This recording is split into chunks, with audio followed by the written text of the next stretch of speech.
काँग्रेसचं न्यायपत्र घोषणापत्र नसून हे लूट ठग करणाऱ्यांचं लूटपत्र आहे।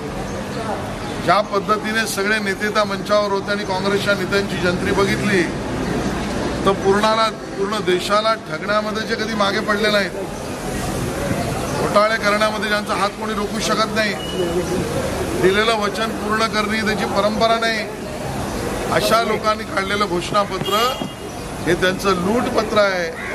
आणि म्हणून घोषणा सुद्धा काय, गॅस सिलेंडर स्वस्त करू, पण तुमच्या स्वतःच्या निवडून आलेल्या राज्यांमध्ये कर्नाटक ते हिमाचल यामध्ये 5 रुपयाने तरी पेट्रोल स्वस्त केलेत का? कर्नाटक ते हिमाचलमध्ये काँग्रेसचं राज्य असून तिथे गॅसची सबसिडी तुम्ही त्या ठिकाणी सरकारकडनं दिली आहे का?